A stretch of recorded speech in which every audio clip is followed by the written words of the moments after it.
랍비 메이어가 안식일에 교회에서 설교를 하고 있는 동안 집에 있던 그의 두 아이가 갑자기 죽었다. 아내는 두 아이의 시신을 위층으로 옮기고 하얀 천을 씌워 놓았다. 랍비가 돌아오자 아내는 물었다. 당신에게 한 가지 물어볼 것이 있습니다.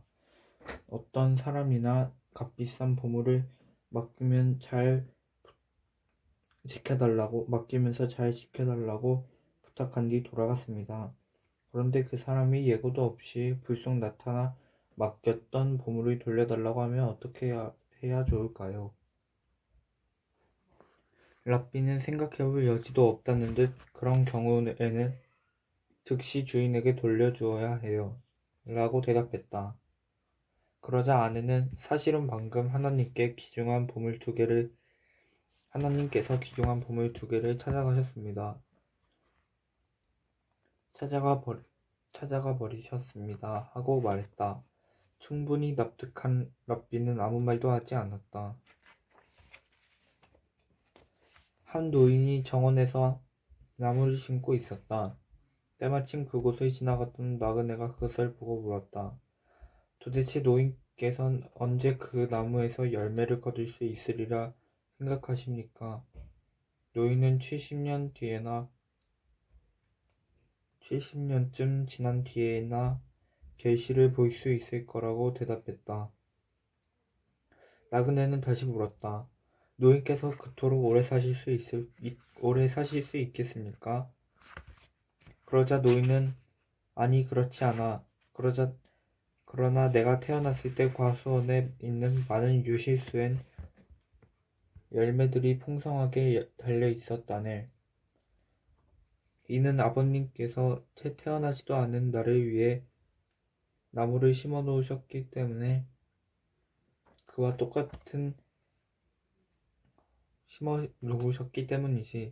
그와 똑같은 일이라네. 하고 말했다. 여자의 기묘한 아름다움에 저항할 수 있는 남자는 아무도 없다.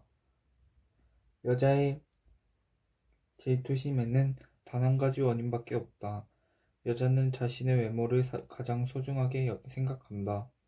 여자는 남자보다 지각 능력이 뛰어나다. 여자는 남자보다 정이 두텁다. 여자는 비합리적인 신앙에 빠져들기 쉽다. 불순한 동기에서 시작된 애정은 그 동기가 사라지는 순간 사멸되어 버린다. 사랑에 빠진 사람에겐 남의 충고를 들을 여유가 없다. 여자가 술을 한 잔 마시면 아주 좋은 일이 되지만 두 잔 마시면 기품이 떨어지고 세 잔째 마시면 부도덕한 일이 되며 네 잔째 마시게 되면 자멸하고 만다. 흔히 정열 때문에 결혼하지만 정열은 결혼보다 오래 가지 못한다. 남자에게 여성 호르몬이 있고 여자에게 남성 호르몬이 있는 건 하나님이 만든 최초의 남자가 영성이었기 때문이다. 남자가 여자에게 이끌리는 것은 하느님이 남자의 갈비뼈를 빼내어 여자를 만들었으므로 그 잃어버린 자신의 것을 되찾으려 하기 때문이다. 여자가 남자를 지배해서는 안 되기 때문에 하나님은 최초의 여자를 만들 때 남자의 머리를 취하지 않았다. 그렇다고 남자의 노예가 되어서도 안 되기 때문에 남자의 발을 취해 만들지도 않았다. 갈비뼈를 취해 여자를 창조한 것은 여자로 하여금 언제나 남자의 마음 가까운 곳에 있게 하기 위해서이다. 탈무드에 따르면 남자의 생애는 7단계로 나뉜다. 1단계 1세 때는 왕이다. 모두들 왕을 모시듯 비위를 맞추고 얼으며 달래준다.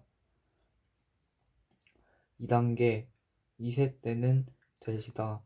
더러운 진흙탕이건 어디건 가리지 않고 뛰어논다. 3단계 10살 때는 어린 양이다. 그저 웃고 장난치며 마냥 뛰어다닌다. 4단계 18세 때는 말이다. 웬만큼 성장해 누구에게든 자기 힘을 과시하고 싶어 한다. 결혼하면 당나귀이다. 5단계. 결혼하면 당나귀이다. 가정이란 무거운 짐을 지고 끝없이 터벅터벅 걸어야 한다. 6단계. 중년에는 개가 된다. 가족을 부양하기 위해 여러 사람들에게 호의를 졸라야만 한다. 7단계. 노년에는 원숭이가 된다. 어린 아이와 같아지지만 아무도 관심을 기울이지 않는다. 최초로 새가 만들어졌을 때 온 천하의 나무들이 두려움에 떨었다. 그러자 하나님께서 말씀하셨다. 염려하지 말라. 새는 네가 자루를 제공하지 않는 한 너를 해칠 수 없으리라. 다윗 왕은 전부터 거미란 놈은 아무데나 거미줄을 쳐놓는 더럽고 쓸데없는 미물이라 생각하고 있었다. 어느 전쟁 때 적에게 포위당해 퇴로가 차단되자 그는 궁여지책으로 마침 거미 한 마리를 구입했다. 거미줄을 치고 있는 동굴 안으로 피해 들어갔다. 추격해오던 미군 적군 병사가 동굴 앞까지 다가와서 그대로 멈췄으나 입구에 거미줄이 쳐져 있다는 사실을 모르는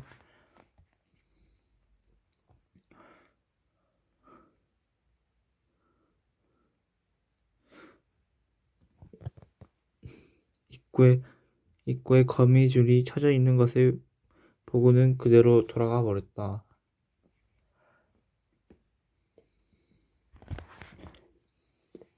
또 다른 때는 다윗 왕은 적장에 침실에 들어가 숨어 들어가 칼을 훔치고 다음 날 아침 이렇게 호통을 쳐 기를 죽일 생각이었다. 너의 칼을 가져올 정도이니 죽이는 것 또한 간단한 일이다.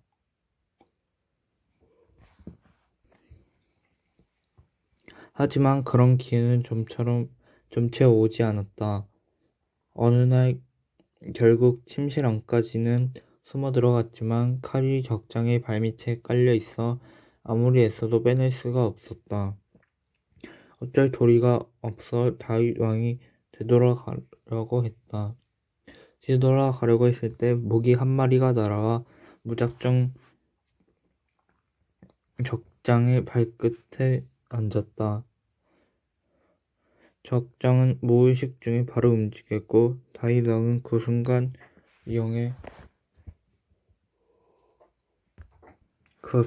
이용해 칼을 빼내는데 성공했다.